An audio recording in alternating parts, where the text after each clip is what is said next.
Comedian Adam Friedland totally destroys and roasts in the most sarcastic way Piers Morgan and his double standards on cancel culture from the right. And I think we're going to see a massive backlash towards MAGA, Trump, and an exposure of them as the free speech warriors they have pretended to be over the last 10 years. Let's get straight into it.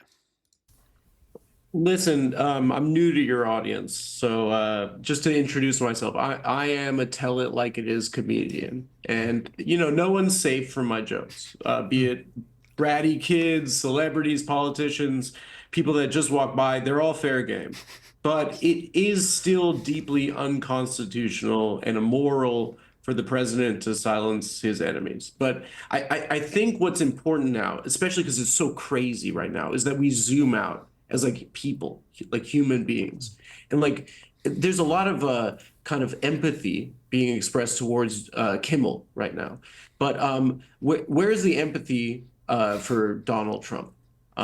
Certainly what it seems like to me is that he feels like he's been bullied. And I've been a victim of bullying my entire life, and still I am regularly. I'm on the internet. But I've always said to my bullies, like while it's disrespectful, rude, hurtful for them to be saying that, I support their constitutional right to be saying things about me that aren't true. So, previous Democratic administrations have gotten the same treatment from conservative comics like Dennis Miller, Michael Richards, Kill Tony. I'm sure a lot of that caused Joe Biden a lot of pain, but never were their constitutional rights violated by the executive branch of the government. And I think that is what the clear difference is here.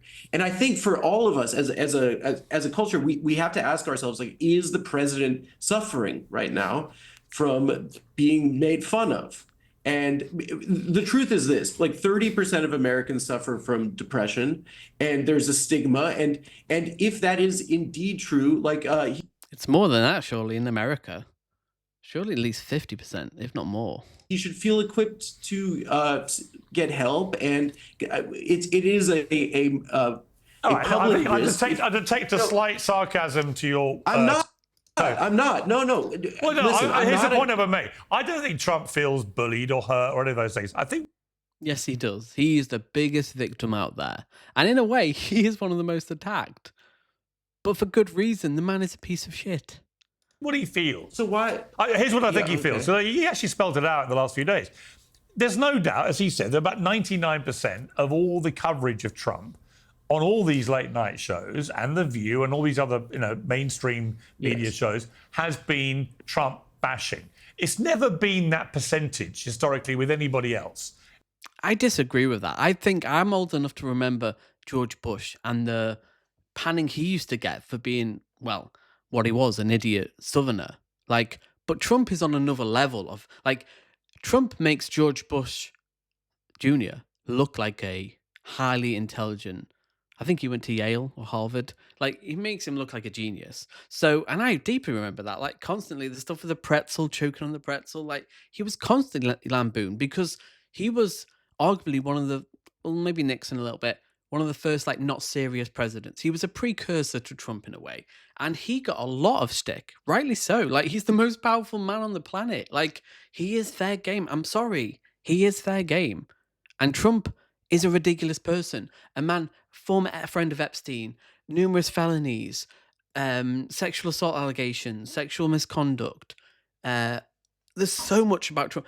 Born into wealth. He looks ridiculous. He says grab him by the pussy. He lies constantly. There's so much to hate Trump for. And if you worked with someone like that, if you've ever worked with someone like Trump, who's so childish, egotistical, narcissistic, these are the worst people to work with. You don't want this type of person in your own life. Why would you want them as the most powerful man on the earth?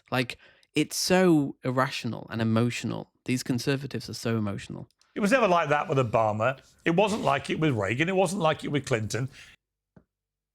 Well, a little bit with Clinton with the impeachment. Yeah, because Trump doesn't act like a statesman. Trump isn't intelligent like Obama. Even Reagan seems like an intelligent man compared to Well, he was compared to Trump. It's never been so skewed. I think Donald Trump brings a lot of it on himself, but How much of it is brought on himself, though, would you say? 60%? 70%? 97%? Because he brings a lot of it on himself. He lies constantly. Again, like, so much of what he does is indefensible. But of course, Piers Morgan is his friend, so, he's going to defend his sex predator friend.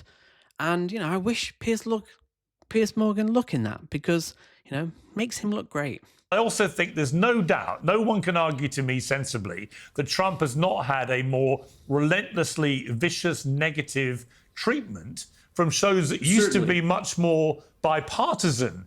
I don't think so. I think they're quite tame. They don't really go after him because they are. Kimmel is quite milquetoast. Seth Meyers, Jimmy Fallon, they don't really go that hard. Even going back to when Stephen Colbert did his satirical character, he was way more ironic and biting in those Obama years, late Bush years. Now, was he really that critical of Trump over the last 10 years? Not really. He's quite milquetoast. So I just don't buy this at all. Their mockery than Trump. So I think that all these things can be true, right? But but again, we're talking about free speech here. We are allowed to do this. This is he claims to be a guy that's the woke are suppressing free speech. What's wrong with this? What is wrong with criticizing Trump disproportionately? What? Because he is a horrible person. I know he's your mate, but this is a free speech issue. He also comes from television, right? And so it's something that he pays close attention to. Yeah. Ratings, he talks about they're being very unfair to me, unfair treatment. And this is something that he's locked in on constantly. So, I mean, to some extent, if these are low-rated shows that are taking jabs at him, vicious jabs sometimes, that doesn't really pose much of a threat to his power if not a lot of people are watching them. But for him, it's something that he's zoned in on, perhaps. Okay, well, and that's what happened with Jim. Yeah, I mean, I think it's complicated with Jimmy Kimmel. John Fugelsang, let me bring you in here. You said the Kimmel suspension shows how brittle, unmanly, and frightened the Trump White House is. Massively. I would add that they're angry about the way they've been treated for years by the mainstream media, rightly or wrongly, and they're vengeful.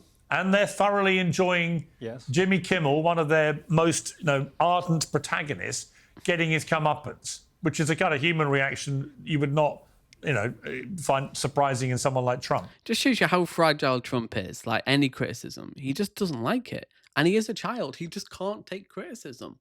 He is so thin-skinned. Again, those things can all be true.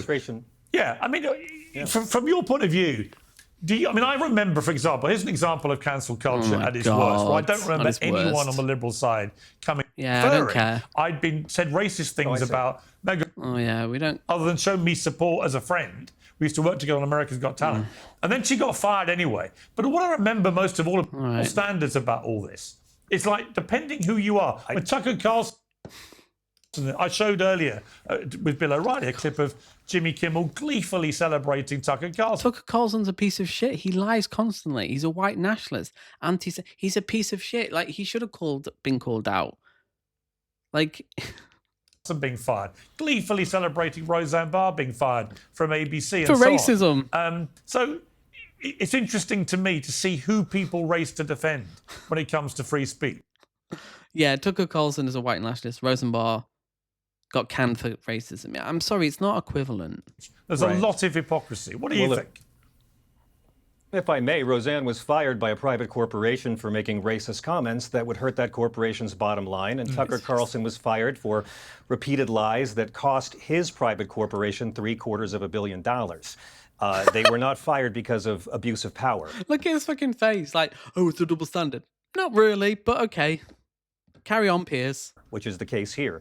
But is it the case? Okay, but John, is it the case here? Or could it be that Kimmel did exactly what you've just articulated? He was hitting his company on the bottom line. Local TV station owners were pulling the plug. They were saying, we don't want to air it. In other words, is it not the same thing? But because he's a liberal, darling left guy, everyone's... He said a milquetoast joke and an observation which is pretty fair that MAGA have been going crazy, speculating that it's a leftist and we don't know.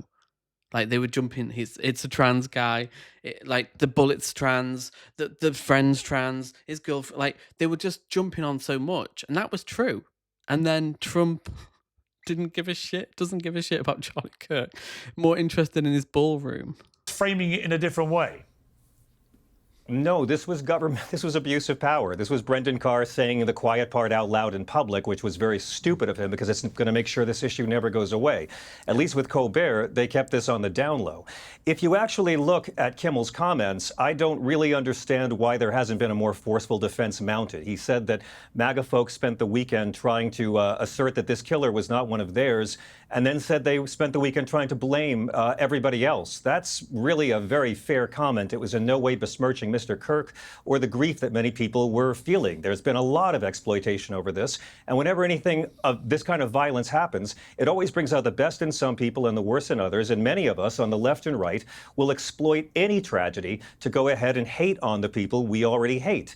In this case, however, this was going to happen no matter what. And Brendan Carr has always envisioned this. He is an architect of Project 2025.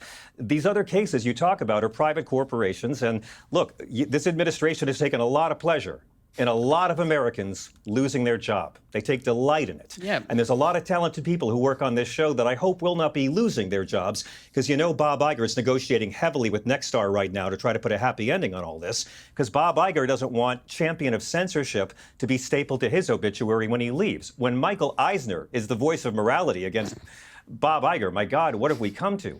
Kimmel's going to be fine. He'll find a job somewhere, as will Colbert. He's already been reinstated, so he is fine. And this is a real win for free speech and the left, because there's going to be a backlash. We're already seeing a backlash. Trump is deeply unpopular. He's got the lowest ratings of any president in history, even worse than his first term. We're seeing a backlash against the tariffs. Soybean farmers across the America farming industry are losing their trade from China to Brazil. Tariffs are hurting people. Trump is not popular. And this freedom of speech nonsense as a means to deflect from Epstein isn't going to work. The First Amendment is probably one of the most treasured pieces of the Constitution. Like, it really is. And once you go for people's freedom of speech, that's a dangerous place, because Trump is fragile and he knows it. That's why he's going after Kimmel. He goes after Colbert. He's going after the New York Times, even though they're throwing it out of the course. He knows he's in a fragile place, especially with the midterms next year. Is he going to do well? Probably not at this rate with the popularity. So he needs crises. He needs stuff like Charlie Kirk. He needs, whatever crazy shit's going to happen. So comment below. Tell me your thoughts. Is free speech back alive? Or is Trump going to try and, go after more people? Comment below and I'll see you next time.